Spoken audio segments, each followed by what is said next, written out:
Shabbat Shalom. If you couldn't tell from before, I'm always so excited when it's the third triennial of this parsha. It is just so rich and so wonderfully challenging to choose a little piece to comment on for a few minutes. But given the state of things and the challenges that we face in our world, I'd like to just focus today on a story of healing, since that is how our parsha so famously ends, with one stark, almost palindromic prayer. El na refa na la. Literally, God, please heal, please her. It's a guttural cry. It is primal. It captures fear, powerlessness, and incomprehensibility in the face of sudden illness, accident, or injury. In a lovely teaching by Rabbi Patricia Carlin Newman, she points to the necessity for us in our overwhelmed and overstimulated lives to take a private moment, particularly when we find ourselves in moments of or extended periods of caregiving, when the last people we might be caring for are ourselves, working so hard to make sure that the needs of a loved one are taken care of, to make them comfortable, researching treatment, running interference with physicians, and looking up news and researching calming fears.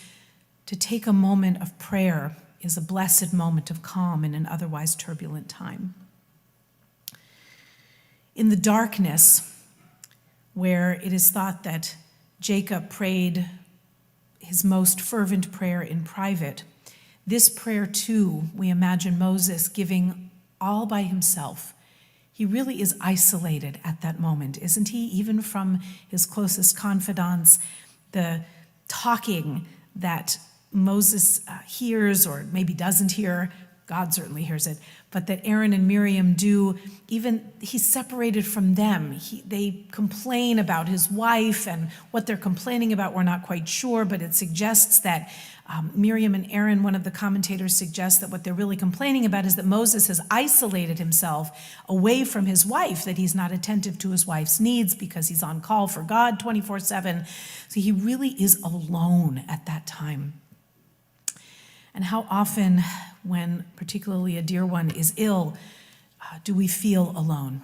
Even when we're not physically or even spiritually alone, it is such a lonely feeling. And so here comes Moses to say, El na refana la. But a truth is seen here in this parsha as well. The very end of the parsha, toward the very end, we read, V'ha'am lo nasa ad he'asef Miriam. The people did not march on until Miriam was readmitted. Rabbi Carlin Newman suggests, and she's right, that life cannot go on with a sense of normalcy or progression while one whom we love is endangered. The caregiver's attention and effort revolves around the one who is stricken.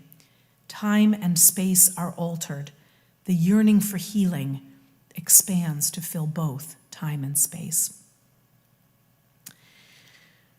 Moses' wisdom abides. The essence of what we seek is still found in his direct and eternal prayer. El na refana la. But sometimes we hear about a story of someone who is forced to go on, even while they do not know what has befallen one whom they loved. And that's the story I'd like to share with you today. This is the story of Gerda Cole, and I thank Dr. Yvette Alt-Miller for sharing it with me. In World War II, Gerda Cole was forced to give up her daughter. She left her family and world behind when she was only 15 years old. The year was 1939, and Goethe's native city of Vienna had become hell for Jews. Germany had absorbed the Austrian Republic the year before in the Anschluss, and Vienna was now part of the Reich. Home to nearly 200,000 Jews, Viennese Jews were stripped of their rights and dignity. As a side note, we should never take the taking away of a right as a sign of anything good. And of course, one of the Nazis' first actions in Vienna was to outlaw Jewish communal organizations and send their leaders to Dachau. Jews were forbidden from professions, hundreds of businesses forcibly seized, and then, of course, there was Kristallnacht. But in the midst of the horror, a group of Jews and non-Jews, these were activists who offered a lifeline to some Jewish children in Austria and Germany. Britain had agreed to accept refugees from Nazi Germany, including Austria, who were 16 or younger. Parents would not be allowed to accompany their children. Of course, many of you know this story. Some of you lived it. Despite the trauma of sending away young children into the unknown, thousands of Jewish families leapt at the chance to send their children to safety. Between 1938 and around 1940, roughly, about 10,000 children escaped Austria and Germany, nearly all of them finding safe refuge in Britain on what became known as the Kindertransport. Gerda Kohl was one of these unaccompanied children. Life in Britain was hard. Gerda married very, very young, and the marriage was unhappy. She became pregnant with her daughter, but by the time her baby was born in 1942, when Gerda was 18, her marriage was already ending. Gerda said, "I had very limited experience and almost no education. She was destitute. This," she said, "combined with the war, left me no recourse but to have the baby adopted under the advice of the Refugee Committee." The Refugee Committee was part of the Central British Fund for German Jewry, one of the major groups working to bring refugees to Britain and look after them once they arrived. "It was hard," Gerda told the Washington Post. She would have tried to keep her daughter had she been in a better position, but she was not. So Gerda agreed to give up her baby for adoption to a German couple who was living in the UK. The terms of the adoption were clear. Gerda could have no contact with her child after the adoption. There was only one thing Gerda was allowed to do for her new baby: to give her a name. Gerda named her daughter Sonia, though she had no way of knowing if her baby's new family would keep her name. Gerda went on looking for love. She was married 4 more times. While her romantic life does not seem to have worked out too well, she did develop a deep passion for education and archaeology. She worked as an accountant, took on a part-time job at Burger King to help fund her global travels. She's a keen archaeologist, and Gerda has spent much time volunteering on digs in Israel. In 1965, she moved to Canada. She began to study and eventually earned 3 degrees. Gerda doesn't do anything halfway, including an honors BA in Jewish studies from the University of Toronto. Though she has stepchildren and step-grandchildren, Gerda never had another biological child after Sonia. She often thought of the daughter she'd given up for adoption and wondered, was she well? Could she ever really move on? She had no way to contact her. However, miracles sometimes happen. Sonia Grist, her family did keep her name, is now a retired tour guide living in England. She was always curious about her biological parents. She married and has 3 children. One of her sons, Stephen, has been curious about his heritage and even considered applying for Austrian citizenship. Stephen has turned to online research to learn more about his family. We live in an age when you can do that. He said, "I would spend an hour every night going down rabbit holes, finding out remarkable digital information along the way." He knew the names of his mother's biological parents and was trying to find information out about them. I don't know how he came by that information, but we'll allow the story to unfold. Recently, Stephen tracked down somebody he thought might be related to his grandmother, contacted him through, of course, Facebook, what else? Turns out this was Gerda's step-grandson. Stephen explained he was researching his family's heritage and asked the man on Facebook if he could provide him with Gerda's death certificate.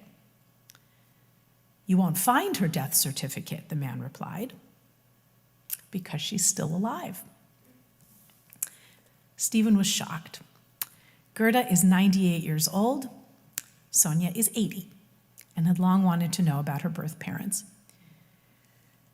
Stephen waited for 2 weeks, mulling over how to break this news to his mother, and eventually told her what he found.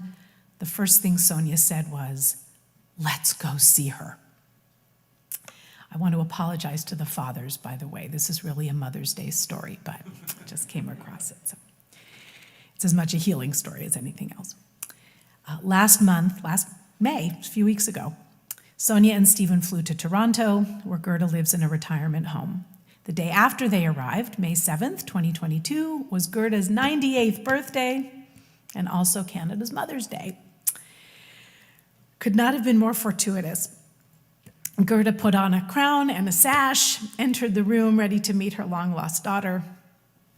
When Sonia and Gerda embraced, they dissolved into tears. They have many similar traits. They look like one another, not surprising. They love travel and adventure and learning new languages. "Sonia is a little bit of me," Gerda explained at the party. "I made so many mistakes, and yet she still looked for me and found me." Sonia told reporters she understood the pressures her mother had been under when she gave her up for adoption. "I bear no malice, no grudges, nothing but love." For Gerda, the meeting was a gift.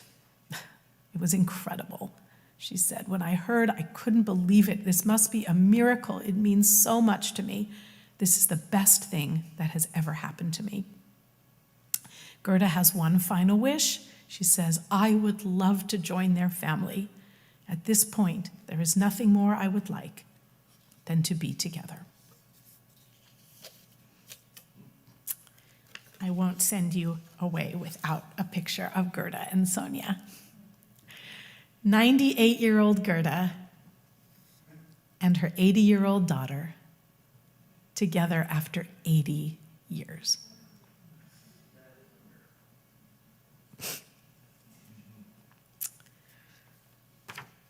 Elna refanala.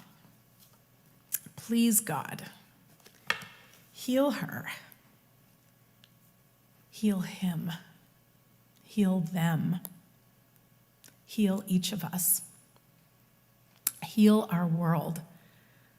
May we believe in miracles of healing, reconciliation, reunion, and redemption. Please, God, heal us now. Shabbat Shalom.